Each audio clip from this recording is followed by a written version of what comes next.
السلام عليكم ورحمة الله تعالى وبركاته.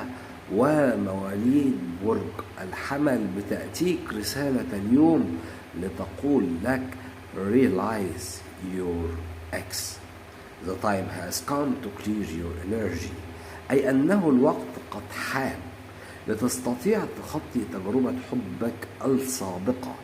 إنه الوقت المناسب حتى تستطيع تنظيف طاقتك من كل الذكريات التي تؤلمك أو الاشتياق الذي لا يتناسب مع وضعك.